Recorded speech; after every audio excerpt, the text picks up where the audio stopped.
We've brought you an international human rights lawyer to make the case against the war crimes and crimes against humanity. Jonathan Kuttab is on the board of Nonviolence International and also Sabeel, and is here today from Washington, D.C. He also practices in Jerusalem.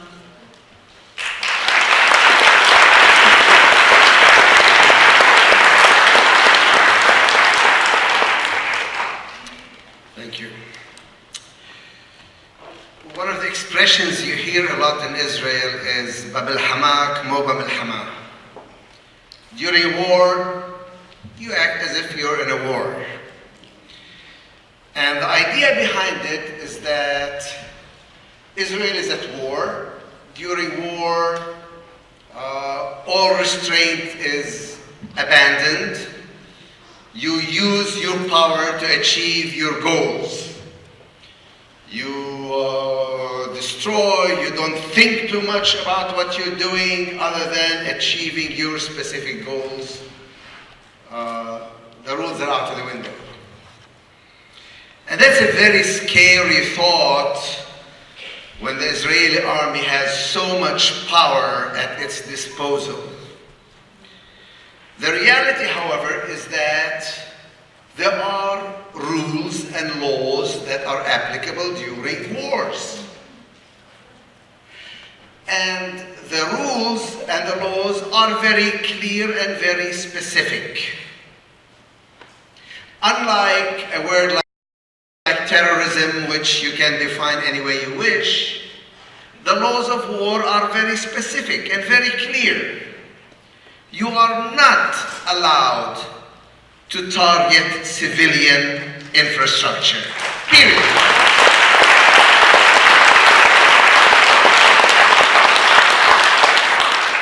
So when you talk about cutting off electricity and gas from Gaza, or their water supplies, or their economic infrastructure, as Israel clearly says they are doing, that is a war crime.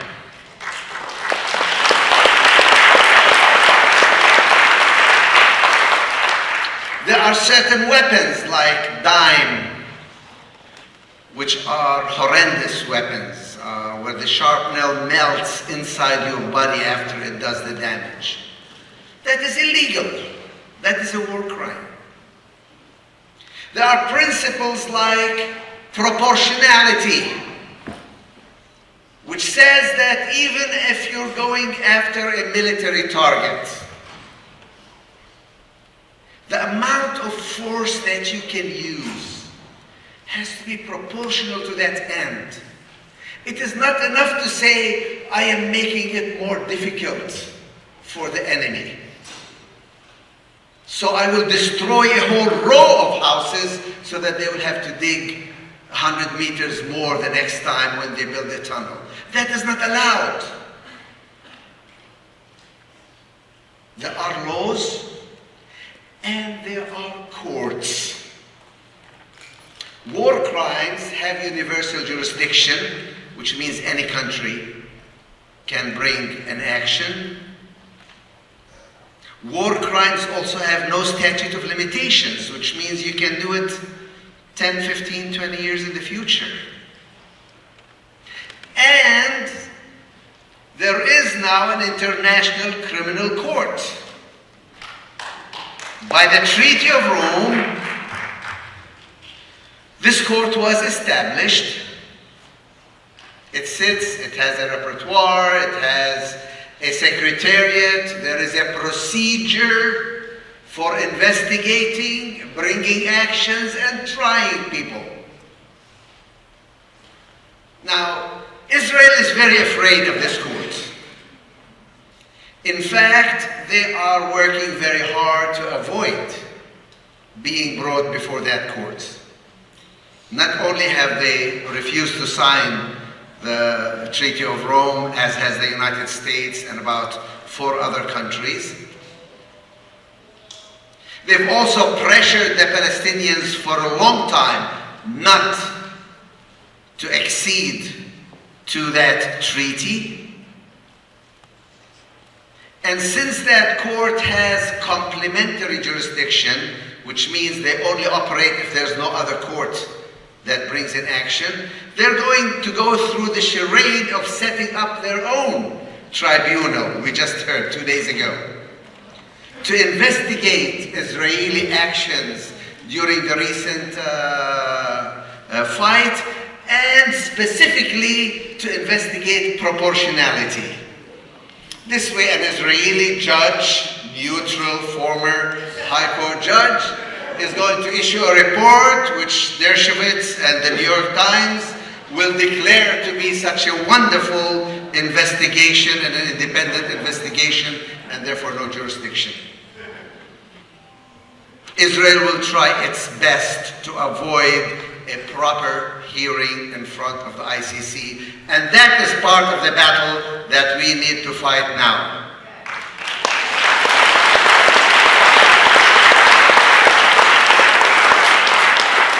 To make sure Israel does not enjoy immunity or impunity for its actions during this Gaza affair.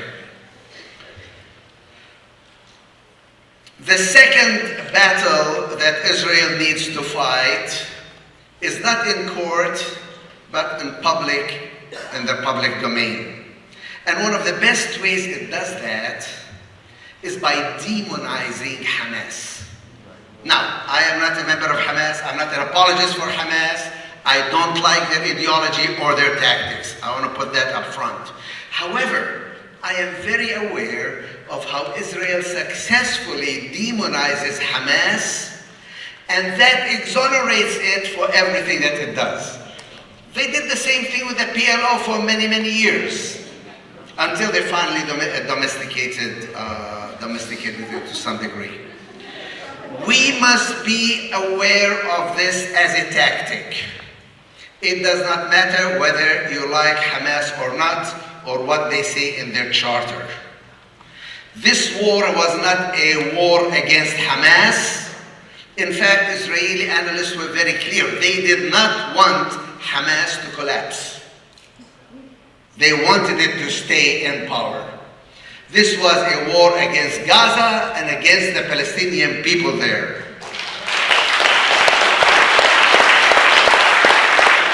And every time you hear that this was a war between Israel and Hamas is a terrorist organization which is meant on the destruction of Israel, and that it is Islamic militants, they're like Al-Qaeda and ISIS and everybody else, and demonize it totally. We cannot talk to them, we cannot trust them. It's irrelevant. It's irrelevant, and we must be aware of this tactic that is being played. It's very important. Very few people are talking about it. And of course, Hamas doesn't help things any. It doesn't have any proper spokespeople in this country to defend them, and I'm not, as I said, their spokesperson. Two good things that I want to say that are very, very important before I end. The first is we must be aware that even though at the top Israel continues to exercise great power over media centers and over large organizations and even governments, they are losing at the bottom.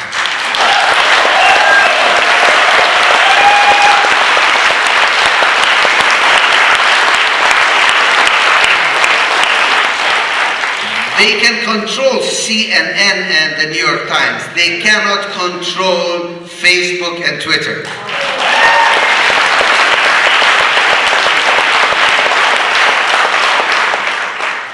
The second, and with this I end since I see my time is up, is I want to say how important it is that there are brave, courageous Jewish voices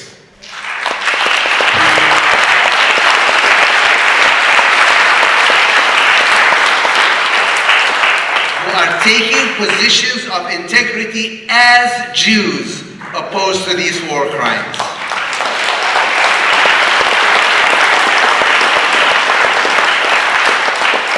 I think that's the best thing that can be done to prevent anti-Semitism from taking advantage of what's happening.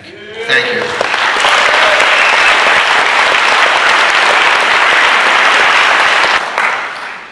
FIDA QISHTA is a Palestinian camera woman, editor, and filmmaker born in Rafah City in the south of Gaza. Since 2006, she has worked as a journalist, producing news stories and documentaries in the Gaza. Her articles have appeared in the UK Observer and Guardian newspapers and the International Herald Tribune. She's a qualified teacher and in 2004 founded the Life Makers Center in Rafah, Gaza to teach English and drama to traumatized children. In this film, FIDA has documented the horrific Israeli invasion and bombardment of Gaza in December 2008 and January 2009. She and her crew of young videographers kept their cameras rolling for months, recording the struggle of the people of Gaza to retrieve some sense of normalcy from the absolute abnormality of life in the world's largest prison camp. Sealed off on all sides by Israeli and Egyptian walls, barbed wire and military. Where Should the Birds Fly is her first feature documentary film.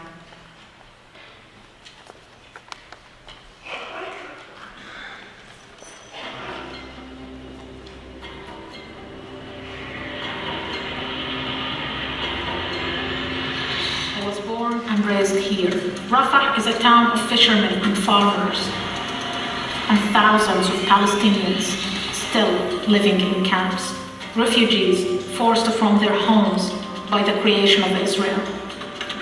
I remember the night the Israeli bulldozers came without warning. We hoped the white flag of peace would make them stop, but in the next 6 hours they demolished 60 homes in our neighborhood.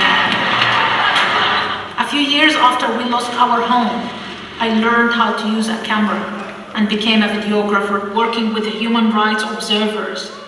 We often accompanied farmers who were trying to work their fields. Even the presence of international observers does not prevent daily random Israeli gunfire. The Israelis seem to be playing a deadly game with Palestinians who are just trying to work and live. Despite the danger and the gunfire, fishermen continue to take to the sea. Do they consciously intend to deprive them of the ability to make a living and feed their families? Israel's war in Gaza began without warning on December 27, 2008, with a massive F-16 and drone assault. They called it Operation Cast Lead. We call it a massacre. I had to capture the moment. I could see fear in everyone's eyes. The screaming children were the most horrible sight. But I couldn't leave. My camera is the only weapon I have against these attacks on the people of Gaza. The war in Gaza lasted 3 weeks and 2 days and caused 1,417 Palestinian and 13 Israeli deaths. A woman told me that I should meet a 10-year-old girl named Mona. 2 weeks earlier, she had lost 21 members of her extended family. Although she spoke without emotion, she was incredibly articulate. I went back to see her several times. With every visit, Mona repeated to me without any emotion details about the terrible day in January 2009. هم غاليين علينا كتير وكانوا يعني هدول الشهداء كانوا يطخطخوا فيهم ويموتوا فيهم. I think that Mona, like all of us in Gaza, is numbed by the destruction of our lives, so we keep repeating with more detail what has happened to us. The real question is the imprisonment of the people of Gaza. Why the continued occupation of Palestinian land and the massive collective punishment of its people? These are Palestinian stories. It is my story and the story of Mona Samoun.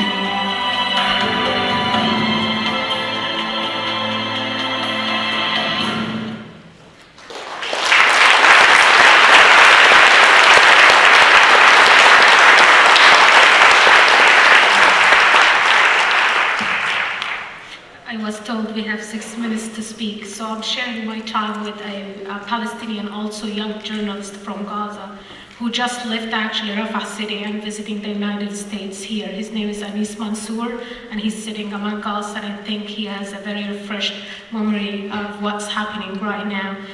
Anis, if you come to the stage so you can speak for 3 minutes or 4, sharing my time as well. Starting about this film, we have all outside the DVDs if you like to see more about what happened in Castlet or even farther. I tried to communicate with my family during the attacks this time and what's happening in Rafah city, where most of my family lives. I had 7 cousins who were killed in the last 10 days before the ceasefire started, and one of the cousins he's very close to me and to my family. Everybody left home, and he said, "I'm not coward, I'm not leaving. I'm not a member of Hamas, and our house is far from the border." He got killed, just going to his house on a motorcycle, and he was attacked with another cousin. Both of them were killed. Just 19 years old. Just saying a sentence, "and I'm not coward," killed him. All these people with memories in the film, or even in Gaza, I'm shocked when I first came to New York and saw how peaceful life could be.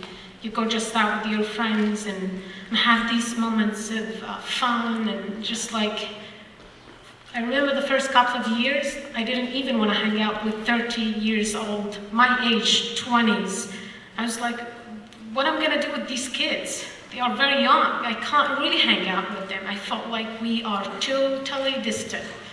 The experience that I had in Gaza and living in Rafah city, seeing all of that, made these years of my age too much. I was like, I can't really sit with a 20-year-old and just have a normal conversation. People don't pay attention to these things, actually. And then when they say, I was asked a few questions during my talks before I made this film, and they were very naive. That made me angry at the time, but then I realized people that really didn't know. A few questions where people asking, did you get compensations when they destroyed your homes? That was really, I thought it was very humiliating, but then I thought people really don't know. That's where actually I decided to put some images of the neighborhood being destroyed in Rafah city. And then later I come and talk about the situation, and people really don't know what exactly it feels to live in Gaza, how it feels to live in Rafah city. One day you are actually hanging with your friends, like my brother did. He says goodbye, and next day he hears that 4 of his best friends were bombed, and get in deep depression, and you try not to let him go into that moment. People actually don't really sometimes imagine those things. I woke up, my best friends are gone, then I have to start over again, meeting new people and start new relationships. These all keep building with the people in Gaza. I used to speak very peacefully when I come in front of people, and I love still to speak about peace, but there are moments when I saw these numbers of children were killed in Gaza, 430 out of almost 2,000, I couldn't come and just speak about the beautiful life that we wish for, we still wish for. But seeing all of these kids slaughtered in the streets and these families, and talk to my family about my uncles and cousins' experience, I was so angry. I remember for a couple of weeks I didn't even want to see anybody or talk to anybody. I see people demonstrating in the streets, but I thought it wasn't enough, because people there need more. They need more voices to speak and hear. I know most people here are activists, but we need to reach these people who don't really know. And I took this project.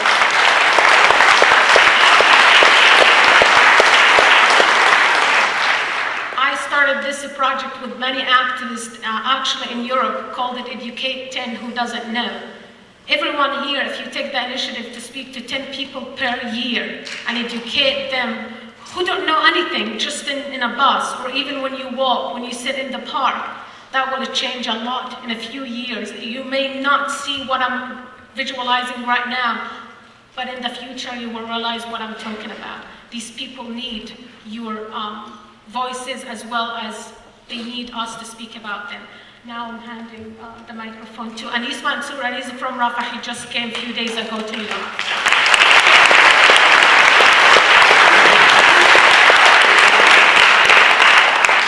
Thank you. I'm going to ask FIDA to translate for me. So, 2 minutes.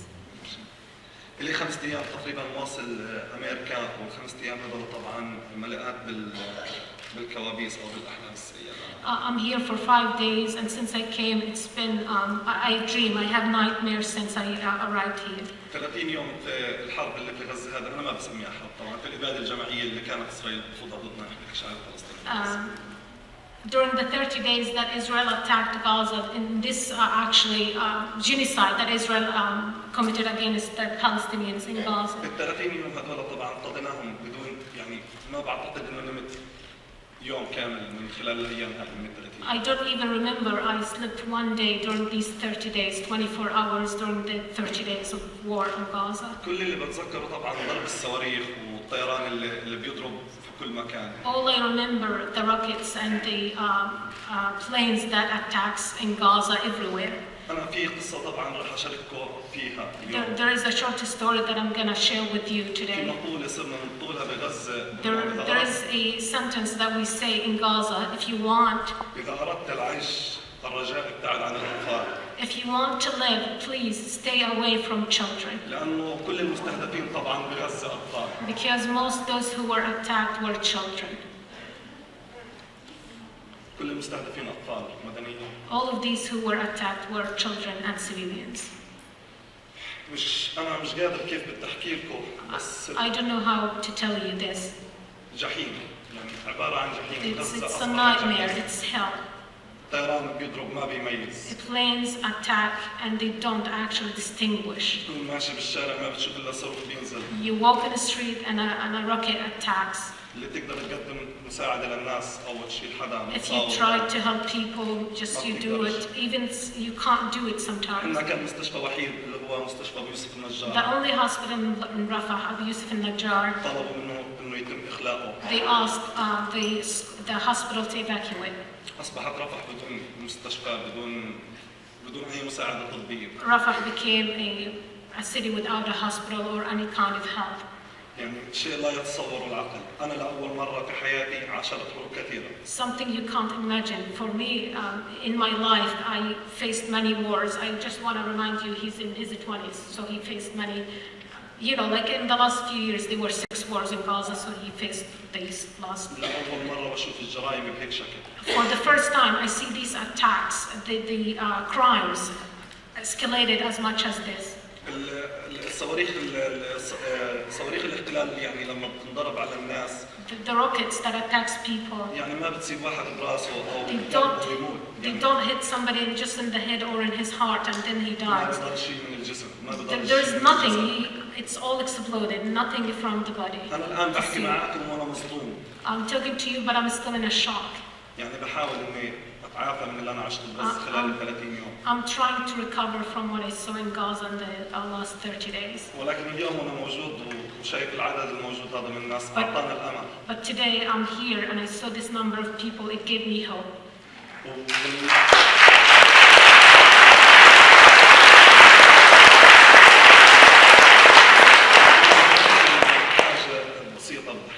I want to end with a simple sentence or.